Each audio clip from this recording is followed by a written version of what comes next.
Hi all, this is Seth with Autoblog, and I am behind the wheel of the 2016 Cadillac Escalade Platinum. Now, the Escalade that I'm in today is a 4x4 regular wheelbase trim.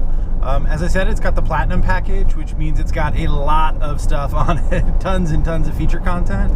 The base for the Platinum 4x4 in this size is around $91,000, and I think with a few extra added options, the one that I have goes just over $95,000 delivered. So this is an expensive, very luxurious, very large SUV.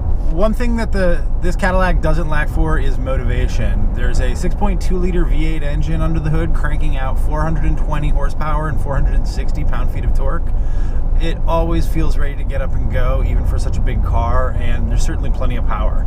I like the white paint that it's got, the sort of white pearl paint. That's a couple $100 extra option, and I think it actually serves the truck fairly well. The big, strong graphics in terms of the lighting elements, front and rear, I think look really premium and cool, very over the top. And then, of course, it wouldn't be an Escalade if it didn't have some pretty massive, impressive looking wheels. And in this case, these are 22 inches, and I think they suit the role very nicely.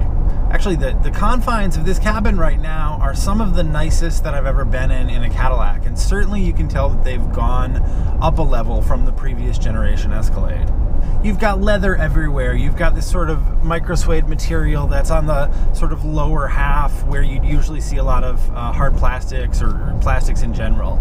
Leather over the IP and the dashboard, nice leather steering wheel. We've got massaging seats for the front two seats. There's a giant refrigerator in the center console if you want to keep your beverages cold. Non-alcoholic, of course. On top of the center console, there's a charging mat. You can just set the phone down right there and charge and listen to your media and do everything that you would normally do without having to screw around with the wire, which I think is actually really cool. It's got two seat back screens here, and then it's got a really big fold down screen that actually has a Blu-ray player too. All of that tech and all of the way that it looks and feels really fits perfectly with the driving experience, as I found. We talked a little bit about the power. There's the luxury of having enough power to kind of do what you want when you want, which is great. But there's not really a compromise, even on these giant wheels, in terms of overall smoothness of ride, noise deadening. The character is just really posh. The ride is well damped.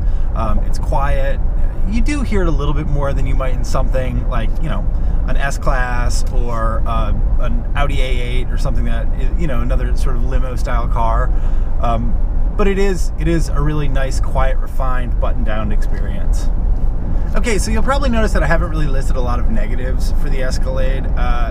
That's because I really haven't found a lot. If you really look at the vehicle for how it does what it's really designed and built to do, I think that it meets those requirements exceedingly well.